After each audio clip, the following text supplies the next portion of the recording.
बिस्मिल्लाहिर्रहमानिर्रहीम। अस्सलामुअलैकुम। बाबर नदीम हेयर। आज हम ऑर्डर 18 जो है वो देखेंगे सीपीसी का, और आज हमारा 47th लेक्चर है।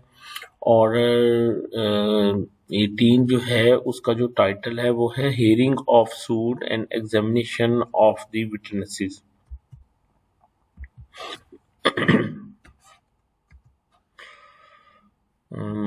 रिक्वेस्ट है आप लोगों से कि मेरी वालदा के लिए अगर आप एक दफ़ा दुरूद शरीफ और सूरह फातिहा जो है उसको अगर रिसाइट कर सकें, शुक्रिया। बिस्मिल्लाहिर्रहमानिर्रहीम। अल्हम्दुलिल्लाहि रब्बिल आलमीन अर्रहमानिर्रहीम मालिकि यौमिद्दीन इय्याका नअबुदु व इय्याका नस्तईन इहदिनस सिरातल मुस्तकीम सिरातल लज़ीना अनअमता अलैहिम गैरिल मग़ज़ूबि अलैहिम वलज़ालिन आमीन। बिस्मिल्लाहिर्रहमानिर्रहीम। अल्लाहुम्मा सल्लि अला मुहम्मद व अला आलि मुहम्मद कमा सल्लैता अला इब्राहीम व अला आलि इब्राहीम इन्नका हमीदुम मजीद। अल्लाहुम्मा बारिक अला मुहम्मद व अला आलि मुहम्मद कमा बारकता अला इब्राहीम व अला आलि इब्राहीम इन्नका हमीदुम मजीद। अगर आप में से कोई डेली क्लासेस जो होती हैं व्हाट्सएप की वो ज्वाइन करना चाहे तो वो फेसबुक पेज जो है हमारा, वहाँ पे अब व्हाट्सएप का लिंक दिया है, वहाँ से आप लोग जो है वो ज्वाइन कर सकते हैं। उसके बाद बार बार आपसे कहा जाता है, बाकी आपकी मर्जी है, कि सदका जारिया है, लेक्चर को दूसरों के साथ शेयर करें, उनको बताएं, उनको लिंक सेंड करें, फेसबुक पे सेंड करें, व्हाट्सएप पे सेंड करें, और इसके अलावा इसको सब्सक्राइब भी करें चैनल को, और बेल आइकन भी प्रेस करें ताकि जो ही कोई नोटिस आए अगले लेक्चर का तो वो आपको मिल जाए। और एक जो बहुत इंपॉर्टेंट चीज़ है वो ये है कि मुझे अप्रिशिएट ज़रूर किया करें, मुझे करेक्ट भी किया करें, एटलीस्ट अपनी प्रेजेंस शो किया करें थ्रू कमेंट्स। जज़ाकल्लाह। अगर आप लेक्चर का पूरी तरह से बेनिफिट लेना चाहते हैं तो मेरा कोई भी लेक्चर हो उसके लिए आपके पास अपडेटेड डायरेक्ट होना चाहिए। अगर मैंने कोई नोट्स दे रखे हैं वो आपके पास होने चाहिए, कॉपी पेंसिल होना चाहिए, और बहुत सारी चीज़ें ऐसी होती हैं मैं जो सिर्फ मैं बोलता जाऊंगा, मैं लिख नहीं पाऊंगा, वो आपने खुद से लिखते चले जाना है। जब एक दफ़ा आप मेरी बात को जो है वो खुद से लिख लोगे तो फिर आपको जल्दी भूलेगी नहीं। अच्छा, एक चीज़ बता दूं, ऑर्डर 18 जो है, जो कि hearing of the parties and examination of the witnesses है, प्लीज़ प्लीज़ इसको आपने high court rules and order volume 1 chapter 1 part H जो है उसके साथ मिला के पढ़ना है, ठीक है। तो हम भी एंड पे इंशाल्लाह इसको ज़रा देखेंगे। तो फिलहाल तो हम जो है वो रूल्स पढ़ेंगे। तो ये जो पार्ट एच है, hearing of suit, judgment, examination of witnesses, उसके साथ मिला के पढ़ेंगे तो बहुत ज़बरदस्त आपको समझ आएगी। मैं आपको सिर्फ एग्जाम के पॉइंट ऑफ व्यू से नहीं पढ़ाता, मैं आपको इस पॉइंट ऑफ व्यू से भी पढ़ाता हूँ कि जितना आपके पास नॉलेज होगा उतना आपकी पर्सनैलिटी में निखार आएगा, उतनी आपकी ग्रूमिंग होगी, उतने आप एक अच्छे और सक्सेसफुल लॉयर बनेंगे। ये जी जो है वो इसकी स्कीम जो है वो रूल 1 है राइट टू बिगिंस, रूल 2 है statement and production of evidence, और रूल 3 है evidence when several issues, rule 4 है witnesses to be examined in open court, rule 5 है how evidence shall be taken in appealable cases, rule 6 है when deposition to be interpreted, और rule 7 है evidence under section 138, और rule 8 है memorandum when evidence not taken down by the जज, rule 9 है when evidence may be taken in English, rule 10 है any particular question and answer may be taken down, rule 11 question objected to and allowed by court, remarks on rule 12 है remarks on demeanor of witnesses, rule 13 है memorandum of evidence in appealable cases, Rule 14 है judge unable to make such memorandum to record reason of his inability. Rule 15 है power to deal with evidence taken before an other judge. Rule 16 है power to examine witnesses immediately. Rule 17 है court may recall and examine witness, and Rule 18 है power of the court to inspect. तो ये इसकी scheme है, ठीक है। इसको इंशाल्लाह साथ के साथ हम क्लियर करेंगे। अब सबसे जो पहला रूल है वो है राइट टू बिगिन। पढ़ने लगा हूँ। वो कहता है the plaintiff has the right to begin unless the defendant admits the facts alleged by the plaintiff and contended that either in point of law or some additional facts alleged by the defendant, the plaintiff is not entitled to any part of the relief which he seeks, in which cases the defendant has the right to begin। अच्छा, मैं इसको interpret करने से पहले मैंने आपके लिए कुछ लिखा है, उसको देखेंगे, फिर इसको जब दोबारा पढ़ेंगे तो आपको क्लियर हो जाएगा। नीचे पढ़ने लगा हूँ explanation. Right to begin is to be determined by rule of evidence and that is burden of proof upon whom burden of proof lies. Generally and initially burden of proof lies upon of plaintiff, so usually plaintiff has right to begin। देखिए, right to begin से मुराद ये है कि कौन सबसे पहले आके court को प्रिसाइजली ब्रीफ करेगा और फिर अपना एविडेंस देगा, ठीक है। और ये जो एक्सप्लेनेशन जो आपके सामने पड़ी है वो कहता है कि राइट टू बिगिन का डायरेक्टली तल्लक है कि कोर्ट ने बर्डन ऑफ प्रूफ किस पे लिखा है। वो लिखता है ना court, whether plaintiff is entitled for decree of possession, OPP, तो वो ओनस किस पे है, प्लेंटिव पे। तो फिर राइट ऑफ बिगिन किसका हुआ, प्लेंटिव का। अच्छा, ये कोई हार्ड एंड फास्ट रूल नहीं है, ठीक है। कोर्ट्स के पास टाइम नहीं होता, कोर्ट भी स्टीरियोटाइप इशू फ्रेम कर रही होती है और ऑलवेज प्लेंटिव के ऊपर ही उसका बर्डन रख रही होती है। लेकिन ये कोई हार्ड एंड फास्ट रूल नहीं है। बहुत सारी सिचुएशन ऐसी भी हो सकती हैं जहाँ पे प्लेंटिव पे कोई बर्डन ही ना हो और बर्डन किस पे आ जाए, डिफेंडेंट पे। अच्छा, वो कौन सी सिचुएशन हो सकती है कि जहाँ पे प्लेंटिव पे बर्डन ही ना हो और बर्डन जो है वो डिफेंडेंट पे हो।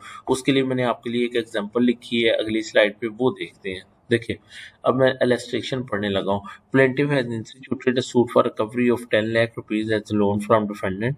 Defendant version is that he has not taken any loan from plaintiff. अब इस पे फोकस करें।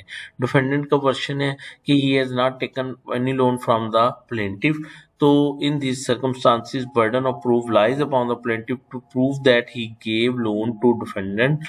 So plaintiff will have right to begin। देखिए, डिफेंडेंट का वर्शन क्या आ गया है कि मैंने कोई 10 लाख रुपया नहीं लिया। जब उसका वर्शन ये आ गया तो अब क्या हो जाएगा, बर्डन किसके ऊपर आ जाएगा, प्लेंटिफ के ऊपर आ जाएगा कि पहले वो अपना केस साबित करे कि उसने जो है वो लोन जो है वो दिया था, ठीक है। अच्छा, अब हम एक और एग्जांपल देखते हैं। अब देखें, अब ये नेक्स्ट स्लाइड आ गई है।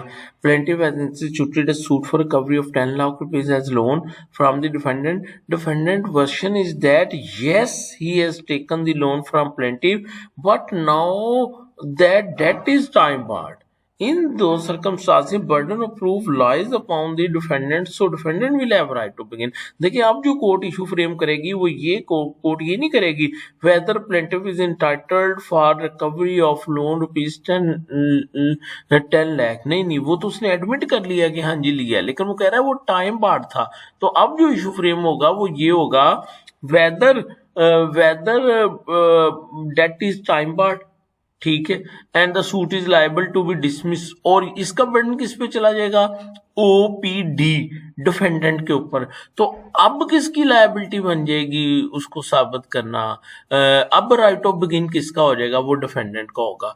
तो अब मैं इस एग्जांपल को, अच्छा एक और एग्जांपल है उसको भी देख लेते हैं, फिर उसके बाद plaintiff has instituted a suit for recovery of 10 lakh as loan from defendant. Defendant version is that he took the loan but he has already returned the same।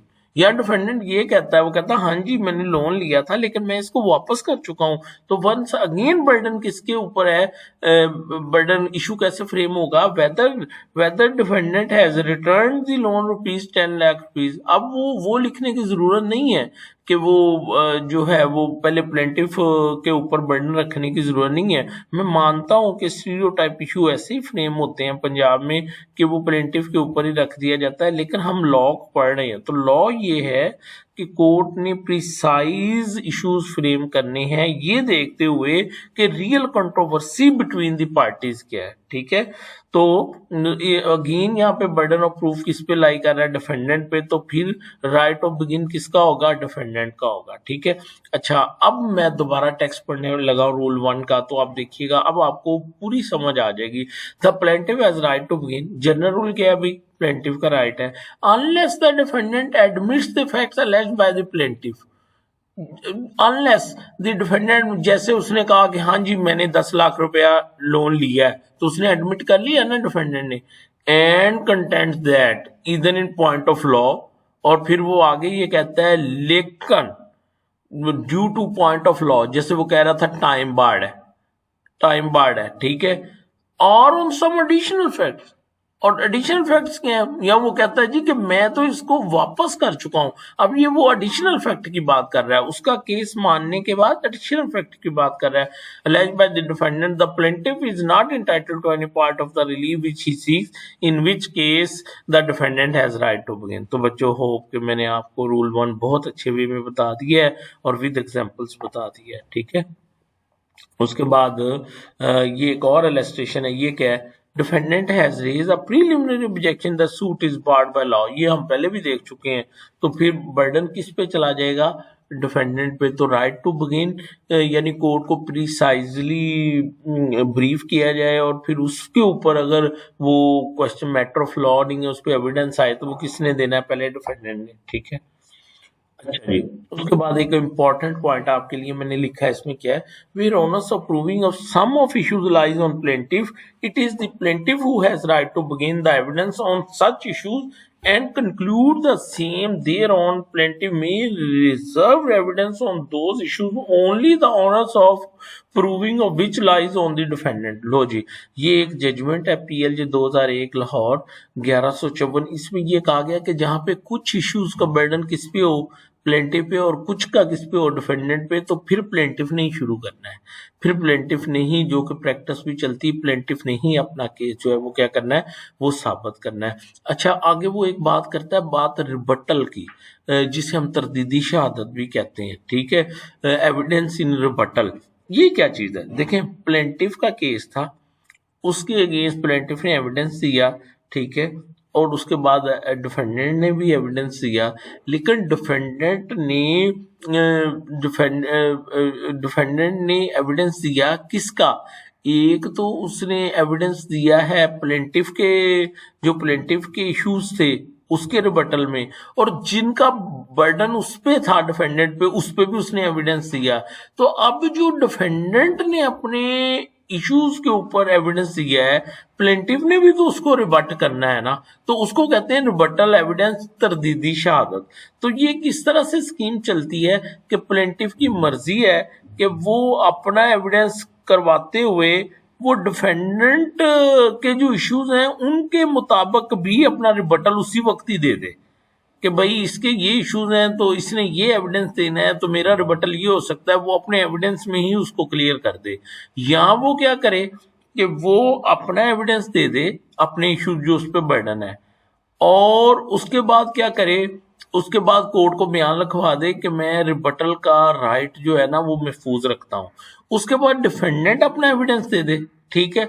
अब डिफेंडेंट ने जो अपने इश्यूज का एविडेंस दिया है उसके rebuttal में plaintiff दोबारा अपना एविडेंस दे दे, तो प्लेंटिफ की मर्जी है, वो एक ही वक्त में अपना भी एविडेंस दे के और रिबटल का एविडेंस दे के भी बात खत्म कर सकता है, या उसकी मर्जी है कि वो कहे कोर्ट से कि मैंने अपने इश्यूज के हद तक एविडेंस दे दिया है, अब डिफेंडेंट अपना एविडेंस दे ले, अपने जो इस पे इश्यूज बर्डन है, तो फिर इसके रिबटल में मैं जो है वो दोबारा एविडेंस दूंगा। देखो बच्चों, इश्यूज है ना, कुछ का बर्डन प्लेंटिफ पे है, कुछ पे डिफेंडेंट का है, ठीक है।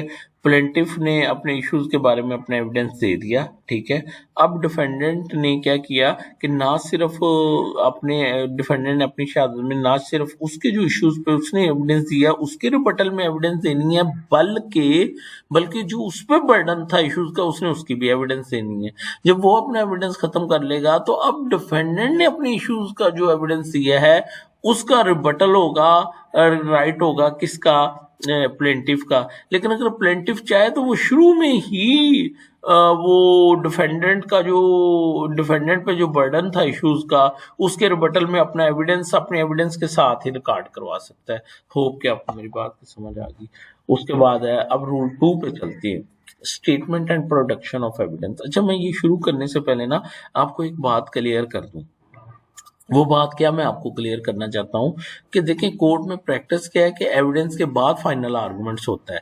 हालांकि जो जो कॉन्सेप्ट है, जो लॉ है, वो ये है कि जिस पार्टी का राइट टू बिगिन है, वो पहले कोर्ट को प्रिसाइजली उस केस के ऊपर ब्रीफ करेगी। उसके बाद वो पार्टी अपना एविडेंस देगी। उसके बाद जो दूसरी पार्टी है वो क्या करेगी, वो कोर्ट को प्रिसाइजली अपने केस के बारे में गाइड करेगी, और फिर वो पार्टी जो है वो अपना जो है वो क्या करेगी, वो एविडेंस देगी। ठीक है। अच्छा, एक है रूल 2 और एक है रूल 3। जो रूल 2 है ना बच्चों, ये तो है जब सारा बर्डन जो है इश्यूज का एक ही पार्टी के ऊपर है, दूसरी पार्टी के ऊपर जो है वो इश्यूज का कोई बर्डन नहीं है। लेकिन जो हम रूल 3 पढ़ेंगे ना, वो ये है कि जहाँ पे कुछ इश्यूज का बर्डन प्लेंटिव पे था, और कुछ का जो बर्डन था वो किसके ऊपर था, वो डिफेंडेंट का था। तो अभी हम वन वे जो है, जब सारे इश्यूज जो हैं उसका जो है वो बर्डन एक ही पार्टी के ऊपर हो, तो बेसिकली वो रूल ऑफ प्रोसीजर बता रहा है कि राइट टू बिगिन तो एक पार्टी को मिल गया, लेकिन अब उस पार्टी ने वो अपना राइट टू बिगिन एक्सरसाइज कैसे करना है। तो वो रूल 2 और रूल 3 जो है उनके उस पर लिखा हुआ है, उसको हम पढ़ते हैं। वो ये है, statement and production of evidence on the day fixed for hearing of the suit or on any other day to which the hearing is adjourned, the party having the right to begin shall state his case and produce his evidence in support of the issues which he is bound to prove। ले जी, आपने पढ़ लिया सब rule 1। ठीक है। सबसे पहले तो वो ये है, वो कहता है कि वो जो कोर्ट ने वो दिन रखा हुआ है हेयरिंग के लिए, ठीक है, या उसके बाद जो नेक्स्ट जो अर्जेंट डे होगी, जैसे कि हमने ऑर्डर 17 में देखा था कोर्ट कैसे केस को अर्जेंट करेगी। तो जिस पार्टी का राइट टू बिगिन है वो क्या करेगी, state is case. State is case से क्या मुराद है कि वो कोर्ट को प्रिसाइजली अपना केस बताएगी and produce is evidence in support of the issues which he is bound to prove, और अपना एविडेंस पेश करेगी। और वो एविडेंस क्या होगा, वही आपको पता है, एग्जामिनेशन इन चीफ और उसके बाद क्रॉस एग्जामिनेशन। ठीक है। अब सब रूल 2 क्या है, the other party shall then state his case and produce his evidence if any and may then address the court generally on the whole case. ठीक है। अब दूसरी पार्टी जो है वो क्या करेगी, जब प्लेंटिफ अपना एविडेंस मुकम्मल कर लेगा, एक पार्टी राइट टू बिगिन वाला अपना कर लेगा, तो अब दूसरी पार्टी कोर्ट को प्रिसाइजली अपना केस बताएगी, और वो क्या करेगी, और वो कोर्ट को जो है वो अपना एविडेंस भी पेश करेगी, और साथ में वो कोर्ट को ओवरऑल जो है पूरे केस के बारे में एक गाइड भी करेगी। देखा आपने, आर्गुमेंट, हियरिंग एंड एग्जामिनेशन, अगर आप देखें तो ये ऑर्डर 18 का टाइटल भी यही है, हियरिंग एंड एग्जामिनेशन, यानी ये साथ साथ चलने हैं। तो दूसरी पार्टी जो है वो क्या करेगी, वो पहले कोर्ट को प्रिसाइजली अपना केस बता के अपना एविडेंस रिकॉर्ड करवाएगी, फिर वो ओवरऑल जर्नली पूरे केस के ऊपर जो है वो एक बात करेगी। The party beginning may then reply generally on the whole case, और वो जो पार्टी जो कि जिसका राइट टू बिगिन था, वो एंड पे कोर्ट को जर्नली जो है वो क्या करेगी, गाइड करेगी। तो बेसिकली ये एक तरह से आप समझ लें कि वो आर्गुमेंट्स भी हो रही हैं और साथ के साथ जो एविडेंस भी हो रहा है, और असल लॉ जो है वो यही है। ठीक है। तो ये वो था जब एक ही पार्टी के ऊपर जो है वो सारे के सारे क्या थे, इश्यूज थे। अच्छा, अब एक्सप्लेनेशन 1 है, nothing in this rule shall affect the jurisdiction of the court of its own accord और on the application of any party for reason to be recorded in writing to direct any party to examine any witness at any stage. ठीक है। तो भाई explanation 1 ने क्या किया है कि कोर्ट की ये पावर है कि कोर्ट सो मोटू या किसी पार्टी की एप्लीकेशन पे रीजंस के साथ इन राइटिंग रीजंस लिख के तो किसी भी पार्टी को कोई भी विटनेस पेश करने का कह सकती है। ठीक है।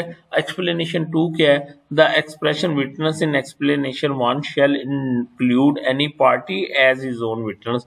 इवन के कोई कोर्ट जो है किसी पार्टी को भी कह सकता है कि भाई आप एज ए विटनेस आओ, या कोर्ट किसी पार्टी की एप्लीकेशन पे भी दूसरी पार्टी को कह सकता है कि आप एज ए विटनेस आओ। तो होप कि आपको समझ आ गई रूल 2 की। अब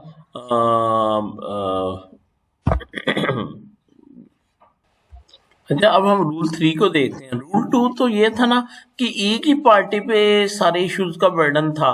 तो हमने उसका क्या देखा था? हमने ये देखा था कि पार्टी पहले जनरली कोर्ट को वो प्रिसाइजली केस को स्टेट करेगी, उसके बाद कानून शहादत के मुताबिक जिस पार्टी का राइट टू बिगिन होगा वो अपना एविडेंस करवाएगी। फिर दूसरी पार्टी उसके रिबटल में अपना फिर दूसरी पार्टी कोर्ट को प्रिसाइजली केस का बताएगी और फिर रिबटल में अपना एविडेंस देगी और फिर ओवरऑल कोर्ट को गाइड करेगी केस के बारे में, और फिर उसके बाद पहली पार्टी ओवरऑल कोर्ट को केस के बारे में जो है उसको समराइज करेगी। अब रूल 3 ये है कि जब कुछ का बर्डन प्लेंटिफ पे था और कुछ का बर्डन डिफेंडेंट पे था, evidence with several issues, where there are several issues, the burden of proving some of which lies on the other party, the party beginning may at his option either produces evidence on those issues or reserve it by way of answer to the evidence produced by the other party, and in the later case the party beginning may produce evidence on those issues after the other party has produced all his evidence, and the other party may then reply especially on the evidence so produced by the party beginning, but the party beginning will then be entitled to reply generally on the whole case। देखिए, ये मैंने कोई नई बात नहीं बताई, पहले आप वो मेरी स्टोरी याद करें कि जब बर्डन दोनों पार्टियों में होगा तो क्या होगा कि राइट टू बिगिन प्लेंटिफ का होगा। वो जजमेंट हमने देखी, ठीक है। तो सबसे पहले प्लेंटिफ अपना एविडेंस जो है वो दे देगा, ठीक है। अब उस वक्त प्लेंटिफ की ये मर्जी होगी अपना एविडेंस देते हुए, जिसका इश्यूज का बर्डन उस पे है, उसका एविडेंस देते हुए उसकी मर्जी होगी कि वो जो डिफेंडेंट के इश्यूज हैं उसके रिबटल में भी एविडेंस दे दे, या वो अपना राइट रिजर्व कर ले रिबटल का और वो कहे कि बस मैं अपने ही इश्यूज का जो है वो दूंगा फिलहाल एविडेंस, ठीक है। और जब डिफेंडेंट का दूसरी पार्टी का ऑपोजिट पार्टी का जब एविडेंस रिकॉर्ड हो जाए तो फिर उसका ये राइट होगा कि अब वो उसके रिबटल में दोबारा एविडेंस दे सके।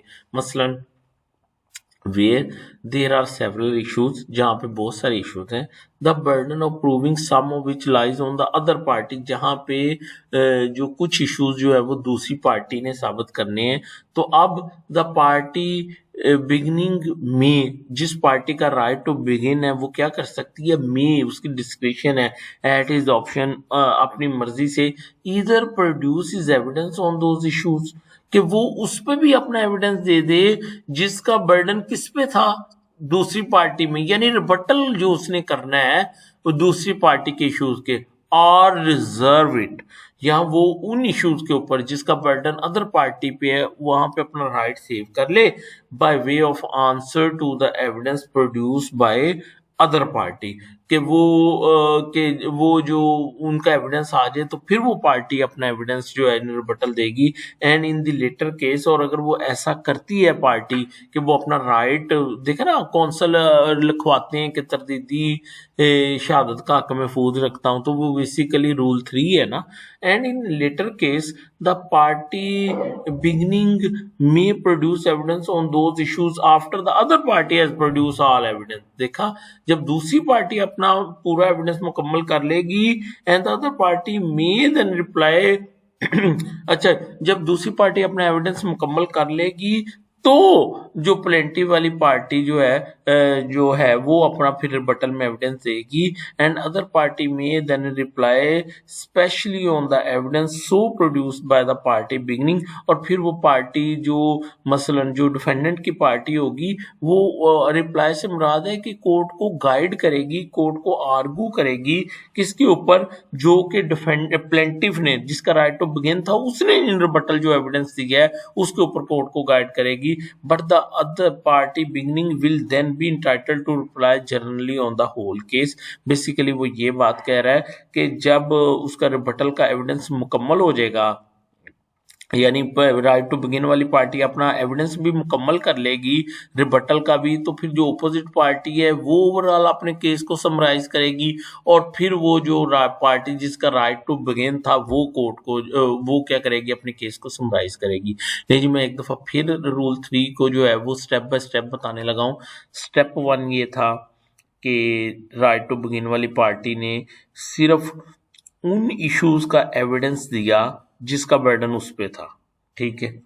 अच्छा, और स्टेप 2 क्या है कि उसने कोर्ट को ये लिखवा दिया कि भाई जो जिनका बर्डन डिफेंडेंट पे ना इश्यूज का, उसका एविडेंस मैं उसके एविडेंस के बाद दूंगा, यानी तरदीदी शहादत बाद में दूंगा। ये स्टेप 2 हो गया, उसने बयान भी लिखवा दिया जब अपनी दस्तावेजी शहादत क्लोज करवा रहा था, ठीक है। अच्छा, अब स्टेप 3 क्या है, डिफेंडेंट दूसरी पार्टी आ गई, उसने आके अपना एविडेंस जो है वो क्या करवाया, रिकॉर्ड करवाया, ठीक है। स्टेप 4 क्या है कि अब वो जो पार्टी जो थी प्लेंटिव पार्टी या जिसका राइट टू बिगिन था, वो अब क्या करेगी, अब वो इन रिबटल एविडेंस देगी, ठीक है। और स्टेप 5 क्या है कि अब जो अपोजिट पार्टी है वो ओवरऑल कोर्ट को पूरे केस के ऊपर ब्रीफ करेगी। और स्टेप 6 क्या है कि अब ये जो पहले वाली राइट टू बिगिन वाली पार्टी है ये ओवरऑल केस के ऊपर कोर्ट को क्या करेगी, गाइड करेगी। ये था रूल 3 और कोशिश की। अच्छा, आपको एक बात बताऊं, जब रिबटल में एविडेंस देगी वो पार्टी, तो वो फिर उसका स्कोप नहीं बढ़ाएगी कि अपने पहले वाले एविडेंस के लुकूने फिल करना शुरू कर दे, नॉट एट ऑल। सिर्फ उस हद तक वो एविडेंस दे सकती है जिस हद तक के रिबटल है। अगर कुछ रिबटल में है ही नहीं, मसलन दूसरी पार्टी पे कोई बर्डन है ही नहीं किसी इशू का, तो फिर पहली पार्टी ये नहीं कह सकती कि जनाब मैंने रिबटल में एविडेंस देना है। क्यों भाई, उस पर कोई बर्डन ही नहीं था, फिर तो रूल 2 अप्लाई करेगा ना, फिर रूल 3 तो अप्लाई करेगा ही नहीं। तो ये था रूल 3। तो मैंने कोशिश की है आपको बेहतरीन वे में जो है वो गाइड कर सकूं। तो मुझे अपनी दुआ में याद रखना है। थैंक यू, जज़ाकल्लाह।